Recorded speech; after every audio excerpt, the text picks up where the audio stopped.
รายการเพื่อชาวกสิกรรายการนี้ออกอากาศให้ท่านรับฟังทุกๆมื้อเริ่มเวลา 17:30 นาทีถึง 18 โมง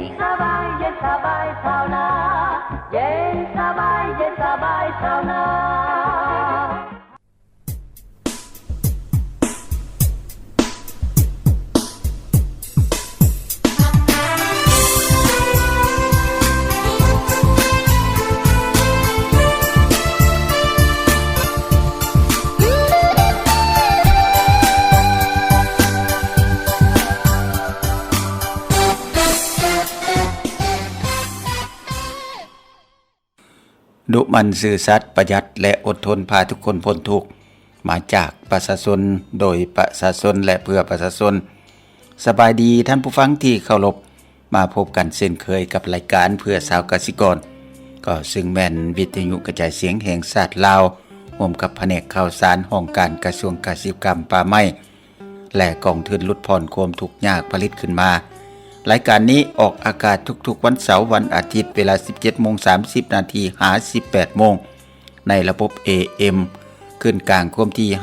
567 กิโลเฮิรตซ์และขึ้นสั้นความถี่ 6,130 กิโลเฮิรตซ์จุดประสงค์ก็เพื่อเผยแพร่ให้ประชาชนได้รับรู้ข้อมูลข่าวสารเกี่ยวกับแนวทางนโยบายของพรรคแผนยุทธศาสตร์ระเบียบการและนิติกรรมต่างๆของรัฐบาลก็คือของกระทรวงเกษตรกรรมป่าไม้และการพัฒนาชนบทได้รูปร่างความทุกข์ยากและนอกจากนี้รายการเพื่อชาวเกษตรกรก็ยังมีหน้าที่โฆษณาแผนยุทธศาสตร์ผลงานการเคลื่อนไหวของการพัฒนาชนบทและรูปร่างความทุกข์ยากเกษตรกรรมป่าไม้แขวงป่าไม้เมืองเวียกดีคนเด่นก็กลัวตัวแบบทางด้านการผลิตเกษตรกรรมเป็นต้นเป็นการปลูกการเลี้ยงและอื่นๆในขอบเขตทั่วประเทศรายการเพื่อชาวเกษตรกรมื้อนี้จะให้ท่านได้ฟังเสียงท่านบุษกรอินทรังสีหัวหน้าศูนย์มาตรฐานเกษตรกรรมสะอาดกรมปลูกฝังกระทรวงเกษตรกรรมป่าไม้เกี่ยวกับการพัฒนาระบบคุ้มครองและยั่งยืนมาตรฐานการผลิตเกษตรกรรมอินทรีย์เพื่อให้มีความปลอดภัยของชาวเกษตรกรผู้ผลิตโดยตรงและต่อผู้บริโภคและผลดีต่อสภาพแวดล้อมเพื่อมีการกวดการแนวใดนั้นหลังจากนั้นท่านจะได้ฟังเสียงสัมภาษณ์ท่านคำภูพันธบุญหัวหน้ากลุ่มกสิกรรมอินทรีย์บ้านโนนแต้เมืองไซธานีนครหลวงเวียงจันทน์ในการเริ่มต้นเฮ็ดกสิกรรมอินทรีย์เพิ่นได้เริ่มต้นจากจุดใดก่อนและเพื่อจะได้เป็นแนวทางให้หลายท่านที่กำลังหันเปลี่ยนการผลิตจากการผลิตแบบเคมีมาสู่การผลิตกสิกรรมสะอาดอย่าลืมติดตามมาฟังจากหน่อยมาติดตามฟังเนื้อในรายละเอียดจากทางรายการเพื่อชาวเกษตรกรในระยะต่อไปท่านผู้ฟังกระเจสู่ความสำเร็จแม่นดุมันมีแผนและมีการจัดตั้งท่านบุษกรอินทรังสีหัวหน้าศูนย์มาตรฐานเกษตรกรรมสะอาดกรมปลูกฝังกระทรวงเกษตรกรรมป่าไม้ที่เว้าถึงการพัฒนาระบบคุ้มครองและยั่งยืนมาตรฐานเกษตรกรรมสะอาดว่ามีขั้นตอนแนวใดแด่มีขั้นตอนแนวใดแด่การพัฒนาระบบคุ้มครองและยั่งยืนเกษตรกรรมสะอาดของลาวเฮานี่ก็แม่น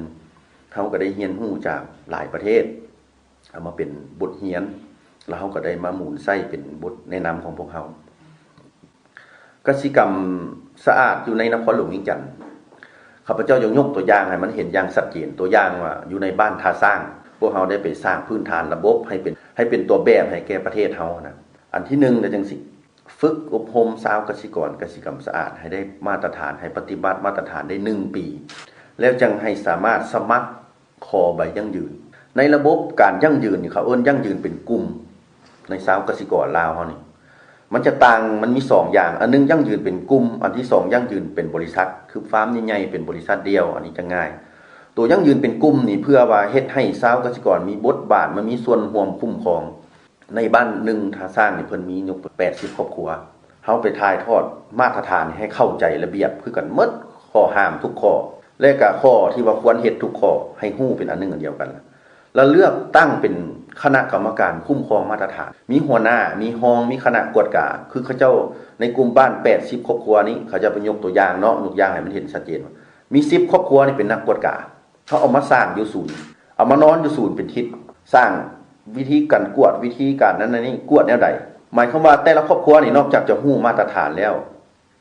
ก็กลุ่มนั้นจะต้องมาสร้างเป็นคู่มือเป็นระเบียบแล้วและเขียนคู่มือปฏิบัติงานหมายความว่ากลุ่มเฮานี่ข้อห้ามนี่ต้องเอามาตรฐานนั้นมาเป็นระเบียบกลุ่มข้อห้ามมีบทแนะนำว่าจะต้องได้กวดเดือนละครั้งแล้วก่อนจะส่งผลผลิตแต่ละเดือนจะต้องส่งแผนผลิตก่อนจะส่งผลผลิตจะต้องได้มาเซ็นบินนำคณะกรรมการตรวจสอบแล้วจึงส่งไปตลาดมีคณะกรรมการในตลาดแล้วจึงส่งไปหาภาครัฐมากวดประจำเดือนแล้วจึงส่งไปหาแขนงปลูกฝังมากวดประจำ3เดือนแล้วส่งไปหากรมปลูกฝังมากวด3ปีฉะนั้นแล้วนี่อันเฮาระบบคู่มือเรานี่พัฒนาขึ้นอยู่ในกลุ่มจะต้องได้เฮ็ดทุกอย่างตามโครงคู่มือเฮ็ดจังซี่เนาะสำหรับสมาชิกจะต้องสมมุติว่ามีดินเครื่องไร่ต้องแต้มเป็นนานมีอยู่21นานแผนประจำปีนี่แต่วันที่นี้หาวันที่นี้สิลงพักหยังตัวอย่างว่าพักบัวนี่2นานต้องประเมินบันเก็บเกี่ยวและประเมินผลผลิตเจ้าสิได้อยู่ประมาณ 60,000 ในท้ายเดือนพักบัวสิได้ 60,000 หอมป้อมสิได้เท่าใดทั้งหมด21นานมีพักอย่างนี้แหละเป็นแผนผลิตต้องส่งแผนผลิตนี่เข้าไปหาคณะกรรมการในบ้านเขาจะฮู้กันหมดว่าไผมีดินเท่าใดไผมีนานเขาจะวาดภาพแล้วเขาจะแต้มแผนผังบัดนี้หั่นในแต่ละเดือนหั่นนักกวดกะของบ้านจะลงไปกวดแผนแล้วก็กวดบทสรุปปีเดือนแล้วนี่หมายความว่าเมื่อเฮาเฮ็ดแผนนี่แล้วบัดนี้เฮาสิเอาไปได้ฮอดมือเก็บเกี่ยวทิศนี้เก็บเกี่ยวผักนี้มันอยู่ในตารางหั่นหมดแล้วเนาะคาดเคลื่อนเล็กๆน้อยๆเฮาเอาไปสมมุติว่าทิศนี้เฮาเอาหอมบัวไป 20,000 ผักอื่นๆเขียนเป็น 30,000 40,000เอาไปเซ็นกรรมการขั้นบ้านกรรมการขั้นบ้านก็จะฮู้ว่าแผนเจ้าเพราะว่า10คนพุ่นเด้เนาะผู้นึงจะรับครบประมาณ8ครอบครัวครับคุ้มครองนี่เฮาจะมาเบิ่งว่าเรามีแผนแท้บ่ผักบัวเนี่ยออกมาเรามีแผน7พืชคันเจ้าสิเอาไป8พืชเจ้ามาได้ไสอันนี้เอาไปบ่ได้บัดนี้เจ้าแผนเจ้าเก็บเกี่ยวนี่มีแต่6หอมบัวนี่มีแต่ 60,000 เทื่อนี้ข่อยเซ็นให้เจ้า2มื้ออื่นเซ็น2มื้อฮือเซ็น2แล้วมื้อต่อไปเจ้าต้องในอีกเดือนนึงเจ้าจังมีผักบัวคันเจ้าเอาไปกลายเป็น 70,000 เจ้ามาได้ไสอันนี้คือเอาไปบ่ได้นะเนาะคันแปลว่าไปซื้อผักอยู่นอกมันตื่มมันบ่ได้มันผิดจะแผนนั้นและนอกจากแผนเขาเจ้ามีการกวดตัวจริงแล้วหลังจากนั้นอันนี้มันบ้านเฮ็ดเวียกกันทุกมื้อไปตลาดต้องเอาไปบินไปส่งทุกมื้อแผนกับสรุปบนกิบเกี่ยวประจำเดือนต้องเอาไปส่งเขาเจ้ากวดกันภายในอันนี้ขั้นบ้านวันนี้กสิกรรมเมืองเขาเจ้ามา1เดือนเห็นมั้ยเขาเจ้าจะมากวดว่าเจ้าได้ส่งบินแท้บ่คันส่งมันมีบัญชีกับลายเซ็นลงบินแท้บ่หมายความว่ามากวดระบบของบ้านเฮ็ดเวียกบ่แล้วทุก3เดือนนี่แขนงเพิ่นจะกวดเมืองนี่มาทุกเดือนแล้วเนาะแขนงนี่หน้าที่ของเพิ่นแขนงปลูกฝังแขวงเพิ่นจะมีห้องแลบเพิ่นนี่เพิ่นมานี่ปึ๊บเพิ่นจะไปตลาดสมมุติว่าไปห้านเท่ากอไปถ่ายรูปปึ๊บโหลดเจ้ามีผลผลิตนี่ 7-8 อย่างแล้วขอเบิ่งเอกสารว่าเซ็นถูก7แล้วเพิ่นสิกลับไปเบิ่งสวนเจ้าเกี่ยวพักนี้มันต้องมีต่อมันต้องมีหนานของมันเพื่อแรนดอมบ่เฮ็ดเบิดทุกคนดอกเฮาจะเฮ็ดซุ่มไปเพื่อกวดระบบว่ามันจะตั้งปฏิบัติบ่นอกจากนั้นเพิ่นหั่นเอาพักเด้บ่บอกได้ว่าสิเอาไผเนาะทุก3เดือนเพิ่นไปเอาโลดสมมุติว่ามื้อนึงเอาประมาณ7ตัวอย่างซุ่มเอาไผก็ได้เอาพัก 4-5 ชนิดสงสัยว่าตัวใดที่ว่ามันมีไส้สารเอาไปเข้าห้องแลบถ้าว่ามีสารพิษตกค้างปึ๊บจะต้องมาตอบคำถามว่ามันมาได้ไสมาน้ำฝุ่นบ่หรือมาน้ำน้ำบ่หรือว่าเจ้าเจตนาใส่คันเจ้าตอบบ่ได้เจ้าบ่มีเงื่อนไขหรือว่าบ่มีหลักฐานที่จะตอบเพียงพอให้หยุดการมาขาย6เดือนถ้าว่าพบว่าเจ้าใส่สารเคมีน่ะให้เซาออกจากกลุ่ม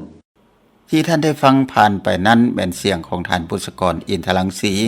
หัวหน้าศูนย์มาตรฐานกสิกรรมสะอาดกรมปลูกฝังกระทรวงกสิกรรมป่าไม้ที่เว้าถึงการพัฒนาระบบคุ้มครองและยั่งยืนมาตรฐานกสิกรรมสะอาดว่ามีขั้นตอนแนวใดแด่นั้น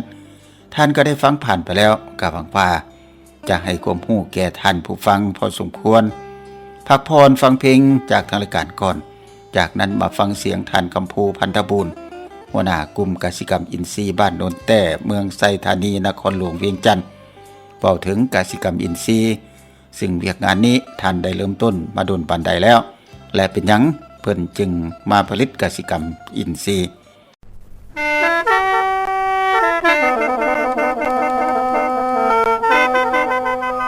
บ้านนี้เหี่ยมสิตกแต่งแต้มต้อหย่อก่อนเนิ่นบ่อนที่เฮามองเห็นเขตแดนเมืองบานภู ลาวทั่วทุกแห่งแสนหนักแพงป่าไม้ลำดัวต้นสูงงามดีมีทั้งยุงย่างพอมิ่งแป๊กลงเลงล้วนแต่เป็นราคาป่าดงพงไม้ที่ย้ายไปตามหลองสันผู้ทั่วทุกบอนแสนสะอ้อนป่าไม้งามแท้มิ่งเมืองลาวเจ้าเอ๋ยบ้านนี้พันละนาเทิงเหนือสาวาสิงเนานิ่งหน้าทั่วพื้นหลายแท้นับบ่ท้องทานเอ่ยตามลำคลองแม่น้ำปู่ป่ามีลำคาในปราสาทสิงห์เหนืออุดมแท้แน่นอนเจ้าเอ๋ยเส้นว่าเสือสิงสางกว้างฟันหมูป่าออกจนมีพัมพร้อมเมื่อยเม่นมูทานีนันนามีคณะแนวเหนือหลายแนวนับบอกไว้เอาหักษาเฮอใดเป็นเจ้าคุ้มครองประสาเอ่ยสำหรับการล่าเนื้อสมสอบฤดูกาลลามาเป็นอาหารเที่ยงทำพ่อเสือบ่ลามาเป็นสินค้าเงินคือแต่ก่อนบ่อนที่มุ่งมาดไว้บ่ได้สูญพันธุ์ดอกนาการที่เฮาล่าเนื้อห้ามเสืออาวุธสงครามจงพากันเดินตามเครื่องบูหานปฐมกีมีซ้อนใส่กับเหวแห่มองเลิบต่ำเอาทำได้ดังนี้แนวเนื้อแพ้ขยายแท้ใดมาเยอะพี่น้องเอ้ยมาช่วยกันรักษาสัตว์ป่าอย่าสูญพันธุ์เจ้าเอ้ยพี่น้องเอ้ยมาช่วยกันรายงานผู้ซื้อขายสัตว์ป่าผู้ที่สาบุตรเสกลาภาษาพี่น้องรายงานแจ้งต่อเจ้าหน้าที่คุ้มครองแดนเนอสัญญาพี่น้องเอ้ยจงอย่าได้ปกป้องคนที่ซื้อขายได้ว่าเจ้าหน้าที่กฎหมายต้องเป็นแบบอย่างที่ดีเอาไว้หากเขาทำได้เส้นนี้พวงภาษาพี่น้องเฮาที่ได้สำลานทานเอ้ย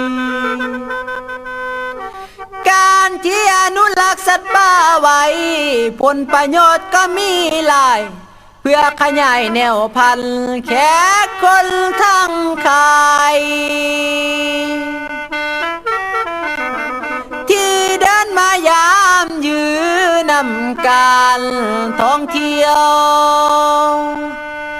เป็นทุนฮ้อนมอบไว้ลูกหลานสร้างต่อไปทานเนื้อ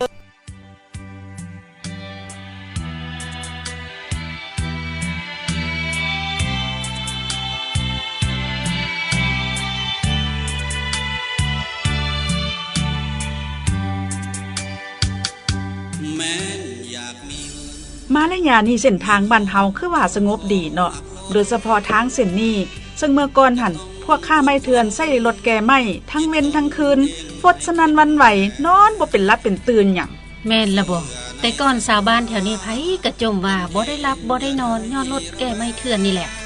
เดี๋ยวนี้จังแม่นมิดหูสบายใจเอาแท้ๆก็ย้อนภาครัฐบาลเฮาเห็นความสำคัญของประเทศชาติบ้านเมืองนั่นละก็จึงได้มีมติคำสั่งเลขที่15ทับนยก็เพื่อสกัดกั้นการลักลอบตัดไม้ทำลายป่าอันนำผลเสียหายให้แก่ชาวบ้านชาวเมืองนี่นะแม่นเด้เนาะอีก 2-3 ปีข้างหน้าผู้หน่วยนั่นก็คือสิเขียวทุ่มอีกแล้วเนาะจะว่าบ่แท้ละบ่แนวว่าบ่มีผู้ใดไปตัดทำลายไม้แถวนั้นน่ะเฮาว่าถ้าเป็นไปได้พร้อมพากันปลูกแทนขึ้นก็ยิ่งจะดีได้แม่นบ่เจ้าว่าแนวใดฮะกับพวกเฮาเจ้าค่อยนี่ล่ะพร้อมกันปลุกระดมลูกหลานให้ช่วยกันปลูกเพื่อเป็นการสร้างจิตสำนึกให้เขาเจ้าฮู้จักรักป่ารักสิ่งแวดล้อมในอนาคตไปเองได้ทั่วแห่งหนเฮามีอำนาจแม่นแล้วปลูกไม้ให้เป็นป่าอนาคตจะสดใสภัยพิบัติก็จะบ่เกิดบ่ต้องกังวลสนใจในสิ่งโลกแม้นอยากมีเงินมีทองท่านกำลังติดตามรับฟังรายการเพื่อชาวกสิกรจากวิทยุกระจายเสียงแห่งชาติลาวอยู่รายการนี้ออกอากาศเวลา 17:30 น. 58 น. ทุกวันเสาร์วันอาทิตย์ทางระบบ AM ขึ้นกลางความถี่567 กิโลเฮิรตซ์ขึ้นสั้นความถี่ 6,130 กิโลเฮิรตซ์โดยได้รับการสนองข้อมูลข่าวสารจากแผนกข่าวสารของการกระทรวงเกษตรกรรมป่าไม้และกองทุนลดผ่อนความทุกข์ยากหรือว่าทรยท่านใดสนใจอยากตำหนิที่ชมส่งข่าวทางรายการหรือว่าอยากประกอบส่วนข้อมูลของแขวงของเมืองเกี่ยวกับเวียกงานกสิกรรมป่าไม้โทรศัพท์มาได้หมายเลข 03057875051 หรือว่าอยากประกอบคำคิดคำเห็นที่พัวพันโดยกงถึงกองทุนลดผ่อนความทุกข์ยาก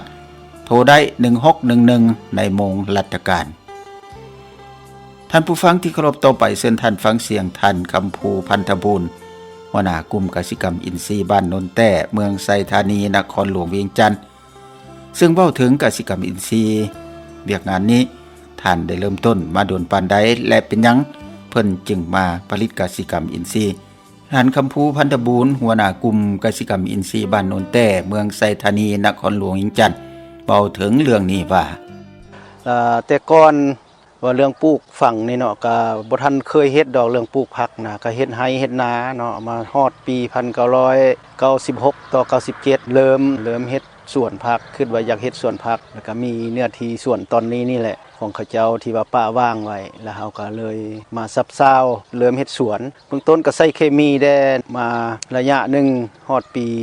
1998 99มีโครงการ IPM โครงการเฮ็ดปลูกพืชแบบผสมผสานที่ลงมาเก็บกับข้อมูลให้ข้อมูลแบบว่าอยากลดสารเคมีนะและเฮาผู้นึงเป็นผู้ที่ว่าสมัครเข้าไปฝึกอบรมนำเขาเจ้าหลังจากฝึกอบรมแล้วก็ได้มาปรับนำไซต์เฮ็ดอยู่ในส่วนตัวเองอยู่ในระยะนั้นก็มีการทดลองปลูกมักเล่นยามฝนแด่นะก็เฮ็ดฝุ่นบ่มเฮ็ดสมุนไพรต่างๆเฮ็ดต่อมาก็ได้ผลแด่บ่ได้ผลแด่นั่นแหละในระยะนั้นเนาะแมงมัดแมงหยังก็กินก็เฮ็ดเสี่ยงไปในระยะนั้นว่าเรื่องใส่เคมีก็ได้ใช้ก็มีสภาพว่าโอ้มันเคมีนี่นะมันเฮ็ดให้สุขภาพที่เฮาผลิตอันนึงอันที่2มาแล้วเฮาก็ยังมีเด็กน้อยในระยะนั้นลูกก็บ่ทันใหญ่ก็มีลูกมีหลานที่เข้ามาในสวนมีผลสะท้อนต่อเขาเจ้าเมื่อนั้นมีโครงการที่ว่าอยากให้ปรับเปลี่ยนเฮาก็มาเริ่มต้นเนาะจนมาฮอดปี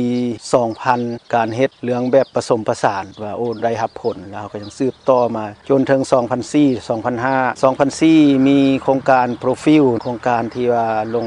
พามาเฮ็ดอินทรีย์ที่บ่ได้นำใส่สารเคมีปราบศัตรูพืชแล้วก็นำใส่ฝุ่นบ่มเฮ็ดน้ำหมักสืบต่อมาได้ปฏิบัตินำกันจนถึงปี2006จึงสามารถที่ว่าตั้งกลุ่มผลิตกสิกรรมอินทรีย์บ้านโนนแต้ขึ้นในระยะนั้นมันจะมีอยู่เพียงแต่6ครอบครัวแล้วก็สืบต่อในท้ายปี2006เดือน12เนาะทางโครงการสมทบใส่แผนกกสิกรรมแล้วก็กรมปลูกฝังทางคันเทิงเพิ่นก็เลยซอกเรื่องตลาดได้ทดลองตั้งตลาดอยู่เดินทันหลวงบ่อนกงไฮใหญ่ในเดือน12ของปี2006เป็นเดือนละครั้งบ่ได้ขายดอก ว่าแล้วนะเพราะว่าลูกค้าก็ยังบ่ทันรับรู้นะลูกค้าก็บ่ทันหลายและมีโครงการสมทบใส่ทางภาครัฐเฮาก็เป็นผู้สุกยุซื้อผักเอาไปจำหน่ายแจกจ่ายเพื่อโฆษณาสวยจนก้าวมาปี2007-2008ขึ้นมาเนาะลูกค้าก็เริ่มฮู้โตแล้วลูกค้าเสนอเรื่องขยายตลาดเพิ่มมือเพิ่มวันขึ้นจากเดือนละครั้งแล้วก็มาเป็นเดือน2ครั้งเดือน2ครั้งมาระยะหนึ่งเกือบปีนั่นแหละลูกค้าก็เพิ่มขึ้นเพิ่นก็เข้าขออีกขอว่าอาทิตย์ละครั้งได้บ่คอยขยายมาแต่ละระยะเนาะจนมาถึงปี2011 12 13การขยายโตของลูกค้าตลาดของพวกเฮาก็เริ่มขยายโตขึ้นมาปัจจุบันนี้ตลาดของเฮามีอยู่3จุดทิศนึงขายอยู่4วันอยู่ในนั้นเว้าเรื่องรายรับของชาวสวนและผู้ผลิตมีรายรับเพิ่มขึ้นได้สัมผัสกับผู้บริโภคโดยตรงเป็นราคาที่ว่าบ่มีการต้มตุนแล้วก็เป็นราคาได้ซื้อกับผู้บริโภคกับผู้ขายเว้ากันเองเลยแต่ระยะก่อนที่เฮาปลูกใส่เคมีเฮาจะปลูกเป็นงวดแล้วแม่ค้าจะเป็นผู้มารับไปขายส่วนหลายก็มันรับไปก่อนจากขายแล้วจึงมาทอกเงินตามหลังบางเทื่อก็โอ้ยไปมื้อนี้พักลงราคาก็ตกเฮ็ดให้รายรับแต่ก่อนนั้นจะเป็นเดือนละครั้งหรือว่า2เดือนจังได้ครั้งพาให้การมีการกู้ยืมและติดหนี้ติดสินก็มีในระยะก่อนแต่มาถึงปัจจุบันนี้เขาเจ้าก็มีรายรับอยู่อาทิตย์นึงได้4ครั้งเนาะน้อยบ่หลายเขาเจ้าก็ถือว่ามีรายรับตนเองแล้วก็พาให้การลดผ่อนเรื่องการกู้ยืมเงินทางนอกจุนเจือครอบครัวเขาเจ้าจากนั้นเฉพาะครอบครัวเขาเจ้าเองเนาะการเฮ็ดแรงงานเบื้องต้นก็บ่มีแรงงานหลายก็มีแต่2ผัวเมียในระยะที่ว่าลูกกำลังเรียนในการผลิตกสิกรรมอินทรีย์นี้เป็นอย่างจึงหันทิศเข้ามาเอาคิดว่าอยู่ในนั้นนะข้าพเจ้าเองเป็นผู้ผลิตกับครอบครัวเห็นว่าผลกระทบของสารเคมีกระทบเฮาเองหลายกว่าเพราะว่าทุกมือเฮาได้อยู่สัมผัสอยู่กับทีเมื่อนั้นล่ะสุขภาพในระยะนั้นก็คิดว่าบ่แข็งแรงเปลี่ยนแปลงไปแต่ละมือแต่ละทิศจึงตัดสินใจว่าเนี่ยได้ก็ยาเนาะได้น้อยหรือได้หลายจึงตัดสินใจเข้ามาเฮ็ดกสิกรรมอินทรีย์เพื่อความปลอดภัยของครอบครัวอันที่1เนาะอันที่2ปลอดภัยต่อผู้บริโภค3ก็ปลอดภัยต่อสิ่งแวดล้อมก็อิงใส่นโยบายของภาครัฐที่เพิ่นได้มาเผยแพร่สมทบใส่ว่าการเฮ็ดตัวจริงของเฮามันมีผลแท้ๆระยะเฮ็ดกสิกรรมอินทรีย์นี่ถือว่าสุขภาพก็บ่มีปัญหาถือว่าสิให้แข็งแรง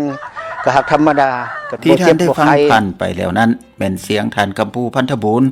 หัวหน้ากลุ่มกสิกรรมอินทรีย์บ้านโนนแต้เมืองไซธานีนครหลวงเวียงจันทน์เว้าถึงกสิกรรมอินทรีย์ซึ่งเวียกงานนี้ท่านได้เริ่มต้นมาโดนปานใดและเป็นหยังเพิ่นจึงมาผลิตกสิกรรมอินทรีย์ก็หวังว่าจะให้บทเรียนในการเฮ็ดกสิกรรมอินทรีย์ว่ามีความยุ่งยากบ่ยากก็คือบ่ลงมือเฮ็ดนั่นเองบัดนี้มาฟังเวียกงานการพัฒนาชนบทใหม่ก็คือชนชั้นชาวเกษตรกรเป็นกำลังที่สำคัญในการสร้างและพัฒนาชนบทชาวเกษตรกรก็ยังเป็นกำลังแห่งต้นต่อของสังคมพวกเฮาประเทศเฮามีครอบครัวชาวเกษตรกรถึง 812,500 กว่าครัวเรือนและมีประชากร 4,500,000 คนรวมเอา69ส่วนห้อยของประชาชนทั่วประเทศในนั้นประกอบอาชีพชาวเกษตรกรเป็นต้นกว่ารวมเอาถึง90ส่วนห้อยของครอบครัวชาวเกษตรกรในปัจจุบันสภาพการดำรงชีวิตของชาวเกษตรกรก็ได้รับการปรับปรุงดีขึ้นย้อนการปฏิบัติยุทธศาสตร์การลดละความทุกข์ยากและยุทธศาสตร์การเติบโตของพรรคและรัฐในสุมปีผ่านมาซึ่งว่าเป็นมรรคผลของการขยายตัวทางด้านเศรษฐกิจจากโครงการพัฒนาทั้งภาครัฐและภาคอื่นๆถึงอย่างใดก็ตามรายรับของชาวเกษตรกรอยู่ชนบทก็ยังต่ำและยังบ่ทันมั่นคงอิงใส่ภาคกสิกรรมเป็นหลักและสามารถสร้างรายรับได้ในระดับต่ำเงินออมและความสามารถในการนำใช้ทุนก็ยังจำกัดท่านผู้ฟังอัตราความทุกข์ยากก็ยังสูงระดับการศึกษาทักษะยังต่ำสุขภาพและโภชนาการบ่ทันดีเท่าที่ควรบทเรียนในหลายประเทศในทั่วโลกที่พัฒนาแล้วและกำลังพัฒนาชี้ให้เห็นว่าในกระบวนการวิวัฒน์แห่งการหันเป็นอุตสาหกรรมและการขยายตัวของสังคมตัวเมืองเฮ็ดให้มีการเคลื่อนย้ายแรงงานจากภาคกสิกรรมไปสู่ภาคอุตสาหกรรมและจากชนบทเข้าสู่ตัวเมืองซึ่งประเทศเฮาก็เกิดมีปรากฏการณ์นั้นแล้วในซุมปีผ่านมา และเพื่อรับประกันเฮ็ดให้กระบวนการดังกล่าวได้ดำเนินไปอย่างถูกต้องและสมดุลนั้นมันมีความจำเป็นก็ต้องมีการปรับปรุงความสามารถของชาวเกษตรกรยกระดับชีวิตการเป็นอยู่ของชาวเกษตรกรและเปิดโอกาสสนององค์ประกอบพื้นฐานในการผลิตชนบทในชนบทให้ดีขึ้นดังนั้นในการปฏิบัติแนวทางเกษตรกรรมและพัฒนาชนบทรอบด้านของภาคเฮาชาวเกษตรกรก็ยังเป็นกำลังแข็งกับเป็นกำลังส่วนใหญ่ในการผลักดันให้การหันเปลี่ยนโครงประกอบเศรษฐกิจเกษตรกรรมที่มีต้นทุนต่ำได้ผลตอบแทนสูงเกษตรกรรมสะอาดเกษตรกรรมสีเขียวเกษตรกรรมติดพันกับการปรุงแต่งแต่หัวทีและการตลาดที่มันเที่ยงกับการจัดตั้งเคลื่อนไหวการบริการที่ดีและด้วยเหตุนี้เองมันก็จึงเรียกร้องให้ชาวเกษตรกรต้องเปลี่ยนแปลงวิธีคิดวิธีทำอันเก่าและความชินเคยของชาวไร่นาผู้ผลิตน้อยต้องได้เป็นเจ้าการกำแน่นความต้องการของตลาดสามารถรู้ถึงทายเอียงของตลาดพร้อมเดียวกันนั้นก็ต้องการมีทุนมีเทคนิคสามารถนำใช้วิทยาศาสตร์วิทยาการและแบบวิธีการผลิตที่ก้าวหน้าเทื่อละก้าวชาวเกษตรกรก็ต้องเป็นเจ้าการรับเอาและนำใช้วิทยาศาสตร์เทคนิคเข้าในการผลิตเพิ่มขนาดการผลิตเพื่อผลิตเป็นสินค้าด้วยปริมาณและคุณภาพให้หลายขึ้นตอบสนองให้แก่ความเรียกร้องต้องการของการปกปักรักษาและพัฒนาประเทศชาติที่ท่านได้ฟังผ่านไปแล้วนั้นก็เป็นเวียกงานพัฒนาชนบทใหม่ชนชั้นชาวเกษตรกรเป็นกำลังที่สำคัญในการสร้างและพัฒนาชนบทท่านผู้ฟังเวลาของรายการเพื่อชาวเกษตรกรจากวิทยุกระจายเสียงแห่งชาติลาวของพวกเราสนับสนุนข้อมูลข่าวสารโดยแผนกข่าวสารห้องการกระทรวงเกษตรกรรมและป่าไม้และกองทุนลดผ่อนความทุกข์ยากหรือว่าทรยก็ใกล้จะหมดเวลาแล้วขอบใจทุกท่านที่ให้เกียรติติดตามมาฟังรายการมาแต่ต้นจนจบเชิญท่านติดตามมาฟังได้ใหม่ในวันเสาร์วันอาทิตย์หน้าทางวิทยุกระจายเสียงแห่งชาติลาวพวกเราในระบบ AM คลื่นกลางความถี่567กิโลเฮิรตซ์และคลื่นสั้นความถี่6,130กิโลเฮิรตซ์แต่เวลา 17:30 นาทีหา 18 โมงหรือท่านจะเข้าชมหรือว่าฟังผ่าน YouTube พิมพ์คำว่าเพื่อชาวเกษตรกรใส่ช่องค้นหาท่านก็สามารถเข้าชมและฟังผ่าน YouTube ได้เช่นเดียวกันขอบใจท่านผู้ฟังทุกท่านที่ติดตามรับฟังมาฮอดนี้เวลาในรายการหมดแล้วก่อนจากกันก็ขอฝากไว้ว่าการแก้ไขความทุกข์ยากเป็นหน้าที่ของหมดทุกคนผู้ดำเนินรายการสมบัติไพศรีลาไปเพียงแต่เท่านี้บ่เจ็บบ่ไข้บ่ทุกข์บ่จนเป็นของ